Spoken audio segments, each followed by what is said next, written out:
Ladies and gentlemen, old Sneako might be back, and I honestly don't know how to feel about it. So Sneako over the last couple of years has definitely, absolutely positively become one of the most controversial content creators / streamers out there. He's been affiliated with the likes of Fresh and Fit, Aiden Ross, Andrew Tate. He streams on Rumble. He streams on Kick. If you want to include Kanye in this conversation, you can, because Sneako worked with him for, I think, a couple years ago. But for those who already knew Sneako prior to his streaming era, this was not always Sneako's content. Prior to him starting streaming, Sneako was already creeping up on 1 million subscribers on YouTube. And to be honest with you, he was one of the most beloved content creators on YouTube, period, point blank. And the reason why was because he was one of the most creative people on the platform. He used to make these videos that honestly were on the line between a traditional YouTube vlog and like a short film, where he would talk about societal things. And you could just tell there was a lot of effort put into these videos that, to be honest with you, is still barely replicated to this day. A lot of those videos are still watchable to this day. The only reason people don't watch them is because YouTube actually banned Sneako a couple years ago. But yeah, before Sneako became a streamer, Sneako was cool with the likes of an AMP.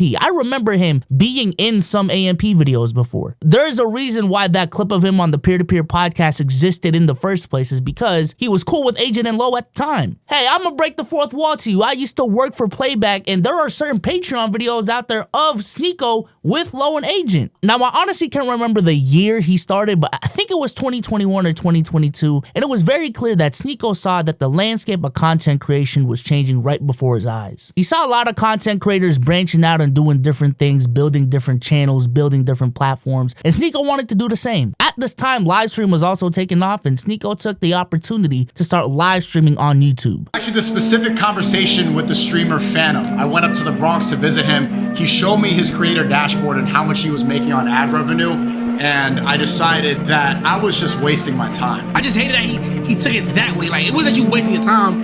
It was almost like, how can you still put out good shit while still, you know what I'm saying, get to the bag? Because, you feel me? You just want to get to the bag, right? In my opinion, what Sneako was doing before the red pill shit, before all the shit, was so tough, bro. Now, I know clipping up live streams is normal now for growing a stream, but the way Sneako was doing it back then, I remember how he did it. Honestly, people still don't do it to this day, and it's kind of crazy because it worked wonders for Sneako. Sneako used to do this thing where he would live stream like damn near every day, like very consistently. He was also clipping his streams like crazy, like a lot of streamers do to this day, but the thing that he did differently back then was premiere his clips. So even when Sneako wasn't live, there was this round-the-clock YouTube video that did have a live chat in it, and it was just the craziest thing I've ever seen. No one still has done it to this day, and I do find that very interesting. Live stream actually went really, really well when he started on YouTube, and people don't even remember that Sneako used to live stream on YouTube. But then everything changed when he got banned off the platform. See, when Sneako started streaming, one of the things that separated him from the crowd was while Kai, Agent, Rage, and them were playing games and just having fun on their streams, Sneako was definitely one of the few streamers that leaned into the political conversations, that leaned into the social commentary conversations. And as he navigated the space, it became very clear to everyone that he chose a side, and that was the red pill lane. This was when he started supporting the likes of a Fresh and Fit, the likes of an Andrew Tate. This was when he became very critical about the censorship of platforms like YouTube, of platforms like Twitch. This was when he started crazy shit that probably would get him banned, which it eventually did. So then Sneako gets banned on YouTube, but as he continues his streaming career, he then goes on to Rumble. And to be honest with you, he is probably the only streamer I know that still actively streams on Rumble. I ain't gonna lie. I know there was a couple years where like Rice Gum was streaming on there. I know Kai and Speed had a show on there, but in terms of a consistent streamer that live streams on Rumble, it's Sneako, it's Fresh and Fit, and I don't even know if Andrew Tate and them still stream on there anymore. And for the last 2 to 3 years, Sneako has definitely risen to heights that he just wasn't at before he started streaming. He tapped into this whole new audience. He became more famous than he was prior to live streaming. I'll definitely give him that. But for his core followers that were there from the beginning who followed Sneako's content on YouTube, I'm not gonna lie, they felt abandoned because the person that Sneako became, they just honestly didn't see. And also, he just fully stopped doing those cinematic YouTube videos. He was just a streamer now. He would maybe do like 1 or 2 videos a year, but it's very clear that his main thing now is streaming. He's now a red pill streamer. This is his thing. I'm not gonna lie, I wasn't the biggest Sneako fan back in the day, but I definitely was one of the people that that was disappointed with how Sneako went about his career. Because I've said it on my stream before, and I'll say it here again because I don't think I've said it on this platform. I genuinely think Sneako had the potential to be with the likes of a Kai Cenat, to be with the likes of a iShowSpeed, if he just managed his career properly. This is a guy who already had a very loyal following of around 1 million subscribers on YouTube prior to starting live streaming. This is a guy who is very outgoing. He has the charisma, and above all, he definitely had a creative vision that, again, not a lot of creators just have. But in late 2024, old Sneako may actually be back. If you guys follow him on Twitter, ever since November 28th, Sneako has been uploading these videos that are very reminiscent of his old content. We're talking about 5, 10, 20-minute long-form horizontal videos where he's vlogging his day. He's doing a lot of the old shit that he used to do. I ain't gonna lie. The artistic shit he used to do back in his old videos are still incorporated in the videos now, and I'm gonna keep it a stack in a sea of like everyone doing live streaming, podcasting, Mr. Beast videos, and you know, doing TikToks and just tweeting for the fuck of it. This is definitely like so refreshing to see. I'm not gonna lie, this is reminiscent to like prime Casey Neistat, and for my guys out there who know about Casey Neistat, that's something to fucking brag about. Like, that's crazy. He also moved from Miami to New York, and I think his explanation as to why he did it is just very telling as to what his mindset is right now. So far, Project X has brought my PR higher than it's been in a long time. And I have this history of always self-sabotaging when I'm at a high point. I remember having this conversation with Gideon 2 years ago, and he said, Sneako, people want to like you, but you keep giving them reasons not to. I love that lyric from Ye on Onsite where he says, as soon as they like you, make them unlike you, because kiss people ass is so unlike you. For some reason, I've internalized this idea that if people like you, you're cringe and corny and you're predictable, mainstream, all this. I've instilled this idea that if there's a lot of noise and controversy that I'm doing something right, but that's not the case. Negativity, controversy, and animosity, hate, that doesn't translate to you saying something true. That just means you're pissing people off. And yeah, people get pissed off for the truth, but that doesn't always mean you're saying what is true. That's a major reason why I wanted to move back to New York City. My streams became rage bait, became clips, became angriness, and it was going viral, but it wasn't making people happy. I want to make myself happy again, and I want to make the audience happy again. I'm going to challenge myself this time around to see how long I can keep this good PR going without self-sabotaging because I'm bored. I really don't know how I internalize this fear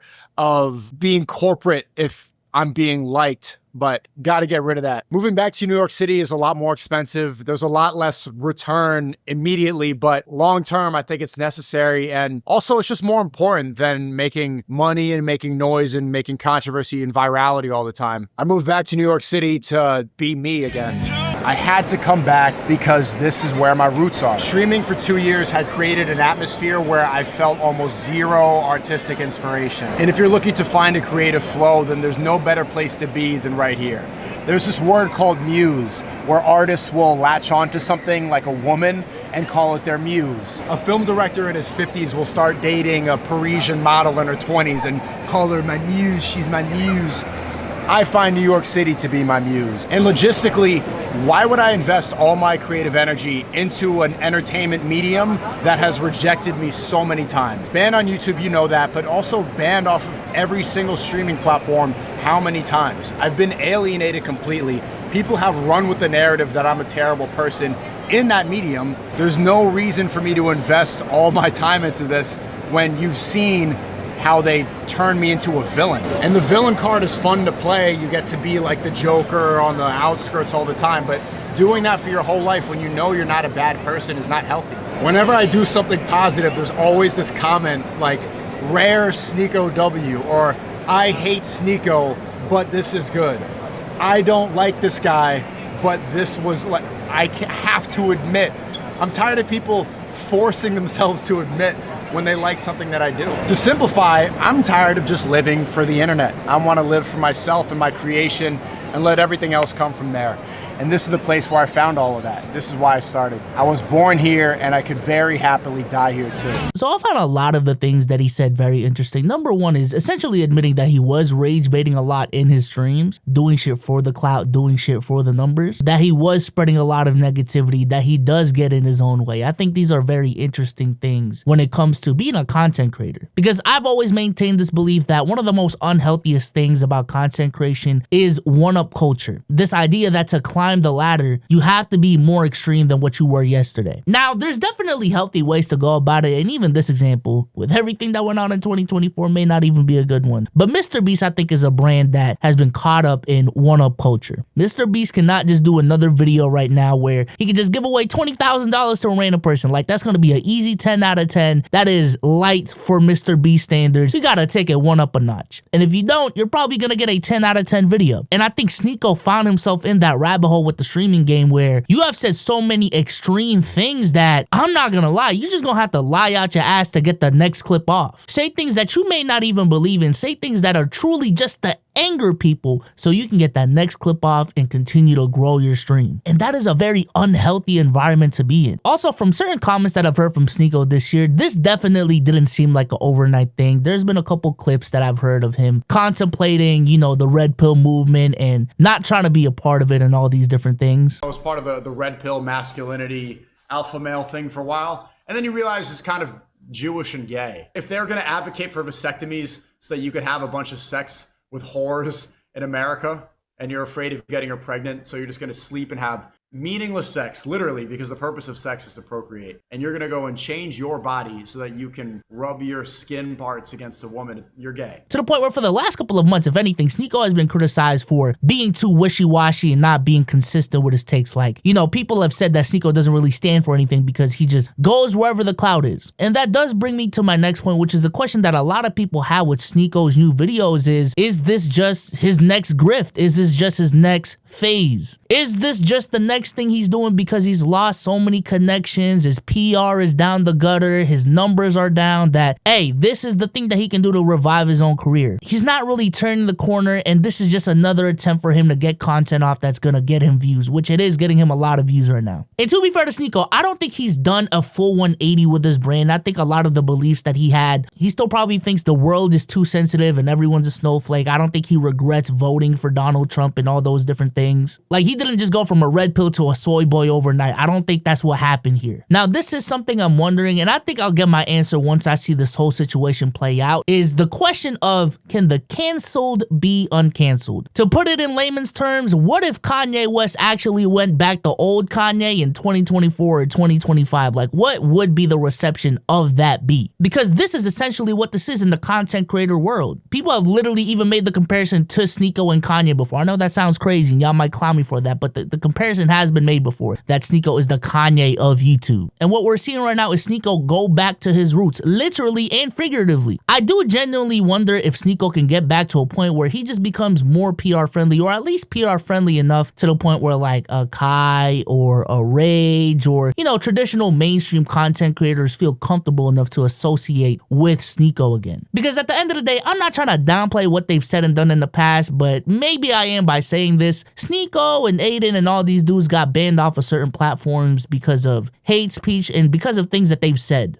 I think there's a vast difference between trying to uncancel R. Kelly or a P. Diddy versus what Sneako and Aiden Ross have done, right? Like with R. Kelly and P. Diddy, we're talking about criminal offenses, undeniable. You should be put under the jail ass things that they've done. But with a Sneako or an Aiden, it's just not that. I'm sorry, it just isn't. Or is it a case of, hey, motherfucker, we don't forget. We still remember all those terrible things that you said about Jews, that you said about black people, and we're not just gonna forgive you overnight just because you're doing cinematic vlogs on Twitter. Like, that's not how this works. This may be to a fault, but I'm generally a forgiving person. So if I see someone making changes for the better, at least in my eyes, I'm generally gonna give them grace. But I understand a lot of people aren't like that. One of the things I hate about social media right now is the fact that you just have to pick a side. Like, it's so polarizing right now. And if you just stay in the middle, you're just a pussy who's sitting on the fence. And it's just nice for me to see, at least, that one of my favorite creators from the past who did go the extreme route, go back to the middle a little bit, man. But with that being said, let me know what you think about all this in the comment section down below,